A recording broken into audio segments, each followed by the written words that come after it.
everybody is in this room is done with their basic training. I mean, there's maybe 1 or 2 people who are finishing their last weekend or something like that. But basically, everybody has taken the same curriculum, is on the same page. You know, you have access to the pulse materials, have access to the formulas. We're all at the same point in our kind of canonical career. And so now we can go a little bit deeper, a little bit farther. And so it should be easier for me to, when teaching, to just sometimes maybe divulge a bit more, or just kind of digress a bit, or even go a little bit deeper, or philosophize a bit more about certain aspects of things, right? And so I plan to keep that coming. I plan to keep that you know, we're putting a PIC line in, and we're just going to keep giving you these transfusions of new material to kind of deepen your understanding and improving on your practice. So for the topics for this year that we've chosen, Dr. Tian's perfect conclusion, which is a very small topic. I presented it once before, actually at the last conference that we did with Dr. Zheng present. Reason why I presented it then is because we were supposed to get a Chinese speaker to come, and she canceled on us last minute, so I had to quickly, you know, work out a little seminar to you know, so I had to quickly write that seminar. And so starting with that, we'll kind of see, because as you know, all of the stuff that we teach comes from practice. First, there was this old Chinese doctor called Dr. Tian who was just doing it. And then he had his disciples who, you know, Dr. Zheng and all those other people who also just learned how to do it. But none of them actually ever talked about it, taught it, explained it. They never even cerebrally figured out what it was really that they were doing. So then comes our generation, much more intellectual, much more academic, much more cerebral, and then we started kind of figuring it out and spelling it out and so forth. So the same thing with Dr. Tian's kind of perfect conclusion. There is no place in any of the notes or anything that says, oh, this is Dr. Tian's system of perfect conclusion. And that's why when you look at the handout, you'll see, well, this is just a list of formulas that follow up on other formulas. Exactly. I had to distill that from the small pieces of writings that we have left and right of cases that Dr. Tian did, where we are lucky enough that he actually mentioned the follow-up formula. It shows us that he has a concept of follow-up formulas, and it laid the groundwork for me to figure out how on earth did he figure that out? How on earth can we then extrapolate on that knowledge? If we figure out his methodology, we can extrapolate on his knowledge and flesh out this whole follow-up formula system for all the formulas, preferably. We don't have it yet for all the formulas because our grasp of every formula is not identical, right? We have certain formulas that we have a pretty firm grasp on, but there are still a lot of formulas that are quite elusive to us, just because sometimes in our patient demographic, we don't get enough chances to use them. And if you only get to use a formula once or twice a year, it's going to take many, many years to develop a firm grasp on the parameters for which it should be used, and then let alone think about how, after I've had success with this, how do I continue?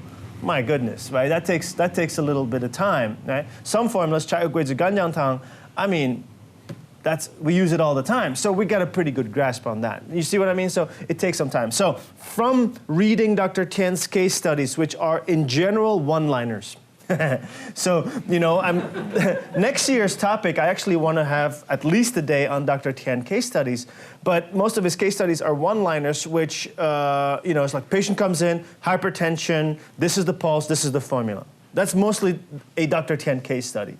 So, which is great. I mean, fantastic that we even have that, but it just is a little bit harder to explain. It's easy to explain when it's a straightforward one. It's harder to explain when it's hypertension with Ma Huang Fu Xi Tang, and all you have is a pulse, and you're like, whoa, how would that be different from a Zhenwu Tang, for example, right? That gets a bit trickier.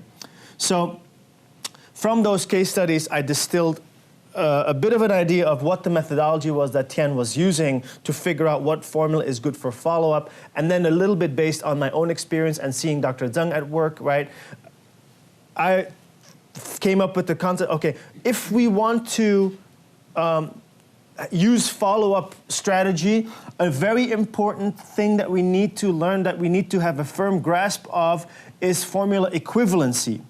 You have to learn to understand that if this formula does X, and then what other formula actually does the same thing, but maybe a little bit milder, or from a slightly different perspective, a little bit more nourishment in the formula, or something like that, right? And that's where the concept of formula equivalency came into place. Like X formula does that, Y formula does that. And so the formula equivalency, we see it in Zhang Zongjing's writing. So we're going to start with Dr. Tian's perfect conclusion. It's going to be just like pure clinical medicine, like oral transmission clinical medicine, right? Dr. Tian does this after that formula. And I'll try to explain a little bit why. Most of them are straightforward, I would say. Some of them are a bit, okay, a little bit trickier to understand, right? But then, after that, we kind of have an idea of the methodology. We kind of see what he's doing and how he's doing it. And then we'll go to the next step and say, okay, let's try to get a good grasp on equivalency for formulas. And then, of course, define what is equivalency and those kinds of things. Hopefully allowing us to then see, okay, if we're using a formula that Dr. Tian did not particularly mention in his own case studies. I mean, of course, he had follow-up formulas for every formula. I mean, the man he saw so many patients all the time.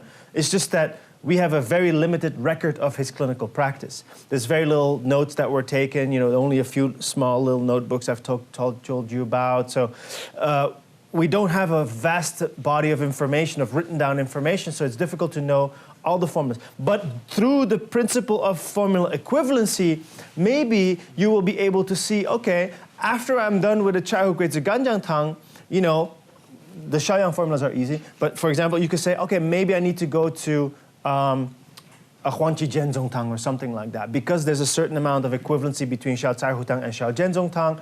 Huangqi also moves water. Chaihu Ganjiang Tang is a water-moving formula. They have a certain amount of equivalency as far as they continue the treatment, you know, along the same vein, in the same fashion, but they actually, the one is more nourishing while the other one is just purely yang conformations. And so that'll be, first we get an idea of the methodology, and then we start visiting formulas that Dr. Tian himself did not particularly mention explicitly to give us possible avenues for follow-up, possible avenues for continuing the treatment, consolidating the results, and so forth. Now, even there are formulas that, I mean, I developed a formula equivalency seminar for the first time, I think 2 years ago, and I did like a short seminar on that in Germany as well. Not every formula, I mean, by now there's going to be more equivalencies that I've kind of become aware of. That's just how it is. And so again, like any seminar that I present, look for the methodology.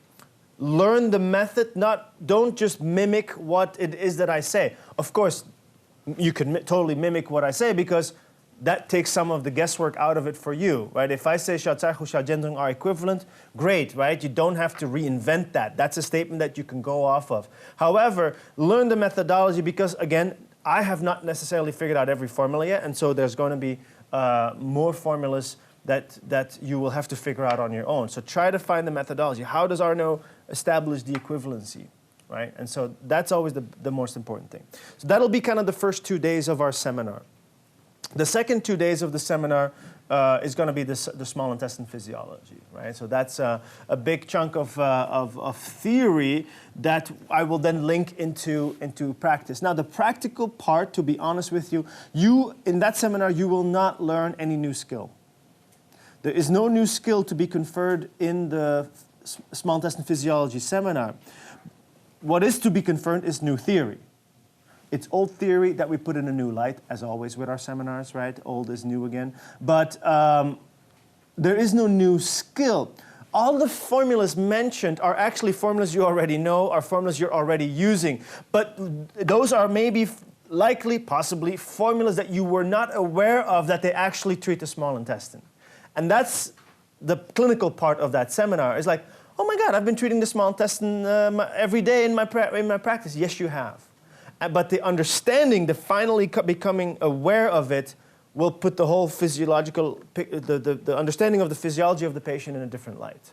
All right? So that's kind of what that seminar will do. But first, at least the first full first day, it'll be all theory-based, right? A lot of Neijing, a lot of Nanjing, you know, because I do try to back it up with some source materials, reference materials, quotes from the classics. That, just like with the classics, always, you know, an acupuncturist reads the Neijing and can take a sentence and interpret it in, you know, through the lens of him being an acupuncturist and use it for teaching purposes and clarification of certain theoretical concepts.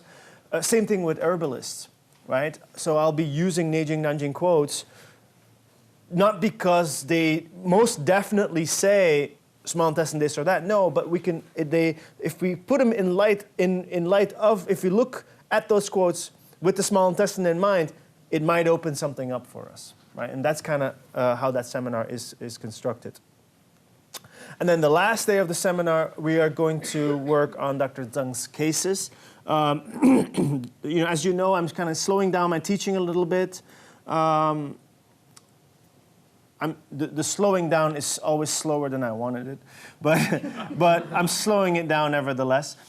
Teaching a little bit less because I want to start writing. And the first book that will be written is Dr. Zheng's, the translation of Dr. Zheng's book of his life's successful cases, you know, that he kind of compiled a book during like the last 10 years of his life or so, of his most kind of more impressive, significant cases that he had success with. And the book is organized around like the top 50-ish formulas of Shanghan Jingui.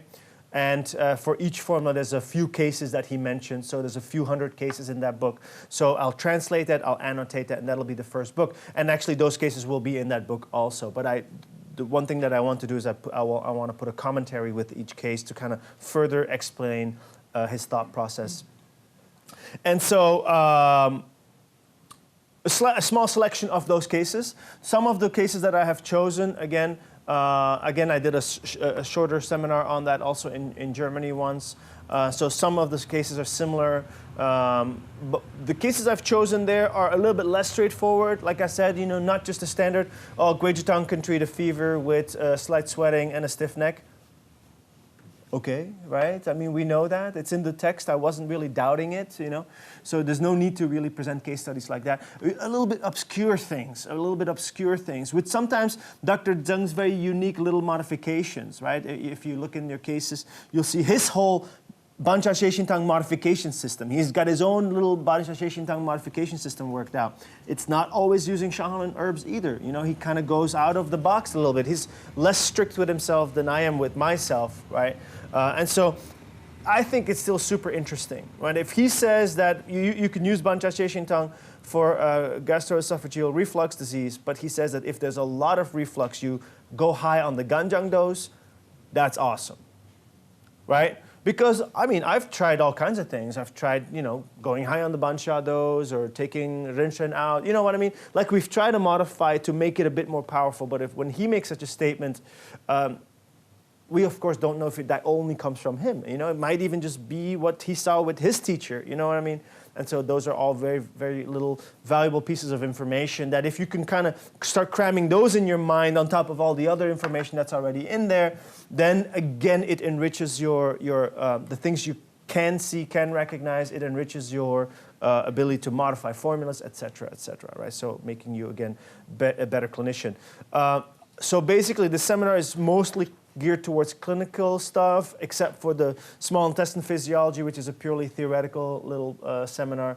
That kind of seminar should precede the whole training. I mean, you know, and so, but the thing is, figuring out the physiology, there is no book that's, Neijing physiology. This doesn't exist yet, right? So that'll be something that I actually would like to work on.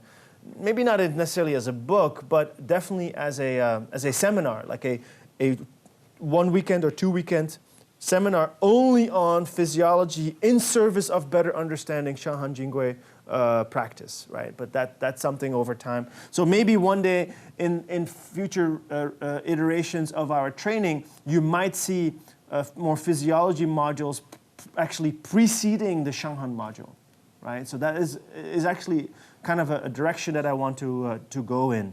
But in the meantime, you're getting a lot of your physiology training after you've done your basic skills training. I mean, that's just because I also have to catch up on it and I also have to understand it better before I can present it.